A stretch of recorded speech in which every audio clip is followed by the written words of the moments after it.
ہماری ماں بہنوں میں دیوانگی ہے کہ میں شادی میں سوٹ پہنوں گی تو ایسا پہنوں گی جو پوری شادی میں سب سے زیادہ میرا چمک والا ہو، میں میک اپ کروں گی تو ایسا کروں گی جو شادی میں ساری خواتین سے سب سے زیادہ میرا میک اپ چمکے۔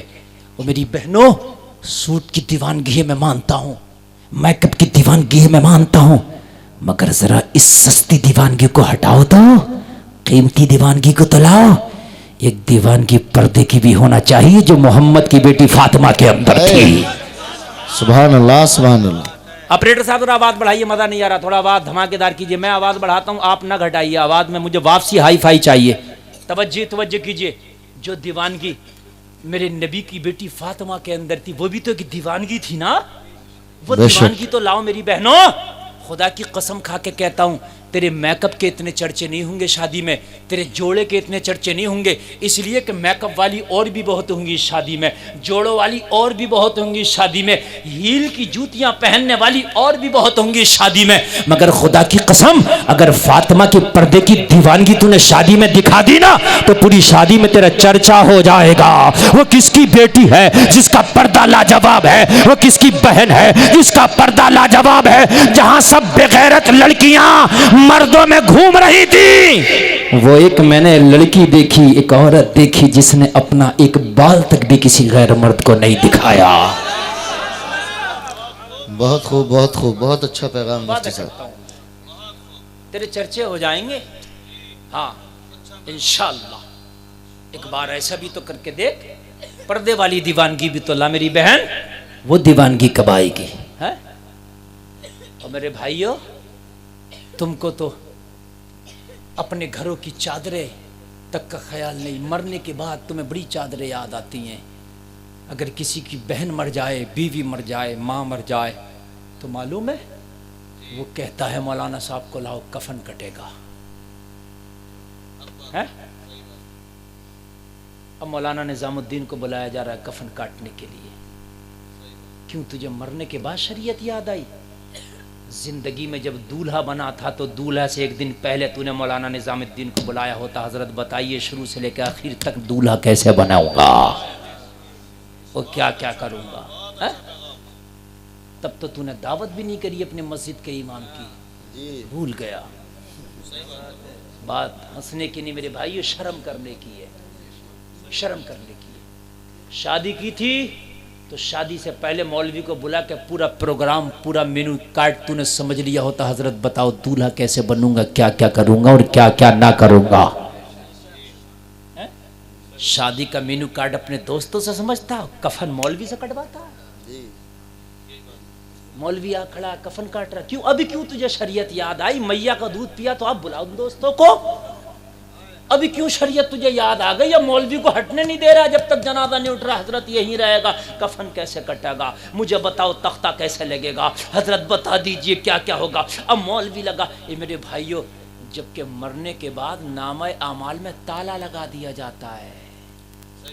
50 مولویوں کو لا کے کھڑا کر لے، نامہ اعمال میں لکھا نہیں، تالا لگ گیا۔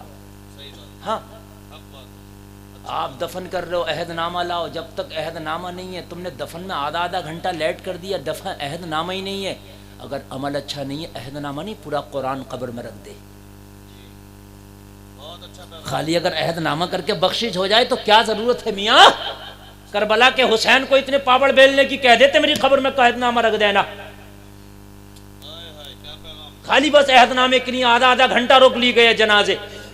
عہد نامہ لاؤ، میں یہ نہیں کہہ رہا رکھنا غلط ہے، مگر میں یہ بھی تم سے کہہ رہا ہوں کہ خالی عہد نامے سے بخششیں نہیں ہوتی۔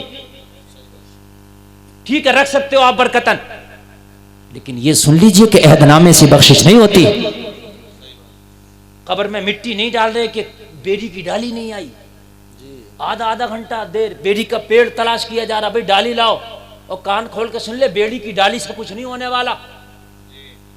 بیڑی کی ڈالی نہیں، بیڑی کا ڈال لگا دے، درخت لگا دے قبر پر، اگر عمل اچھا نہیں ہے تو بیڑی کا پتا، بیڑی کی ڈالی تجھے جنت نہیں دلائے گی، اگر جنت دلائے گی تو مصطفیٰ کی دیوانگی دلائے گی۔ واہ واہ واہ واہ، زندہ باد زندہ باد۔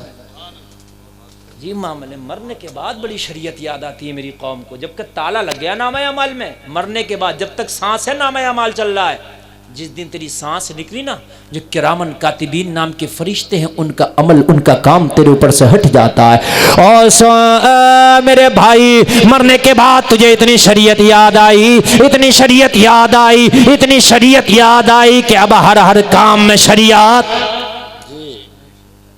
حد یہ ہے کہ جنازے کی چارپائی رکھی ہے نا، کئی بار اسے اٹھا کے سیدھا کیا جاتا، نہیں تھوڑا رخ ادھر کو ہو گیا، او بھائی تھوڑا ادھر کو، وہ دوسرا بولتا نہیں ادھر کو، نہیں ادھر کو، وہ تیسرا پھر بول جاتا تھوڑا ادھر اور کرو، ہیں؟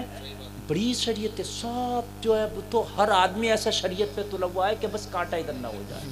یہ بات سمجھنے کی میرے بھائی، ہر آدمی بالکل شریعت پہ تلا ہوا۔ اور میرے بھائی اس کے بعد جنازہ لے کے چلے تو کہنے لگے نہیں لیڈیز کا جنازہ ابھی ایسے نہیں اٹھنے دیا جائے گا۔ میں نے کہا کیسے اٹھنے دیا جائے گا، یہ تو قبرستان جا رہا ہے۔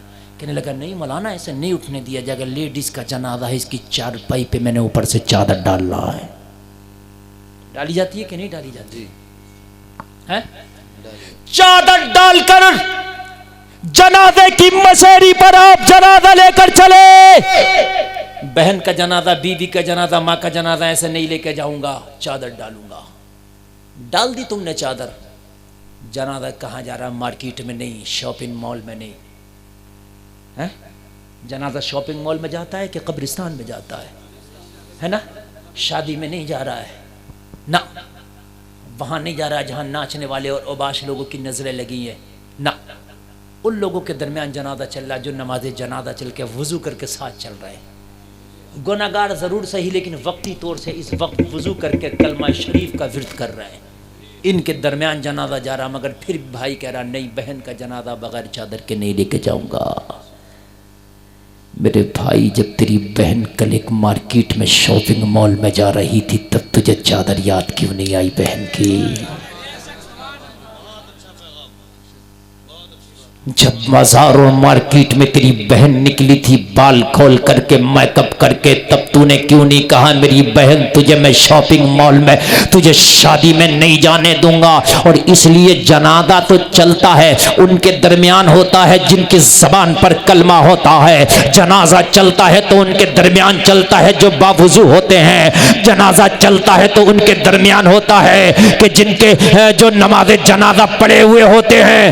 لیکن شاپنگ مارکیٹ میں جب تو جاتی ہے میری بہن تو وہاں کوئی باوضو تجھے نظر نہیں آئے گا، کلمہ پڑھنے والا نظر نہیں آئے گا، وہاں اوباش نظر آئیں گے، نفس پرست نظر آئیں گے، تیری عزت کے بھوکے نظر آئیں گے۔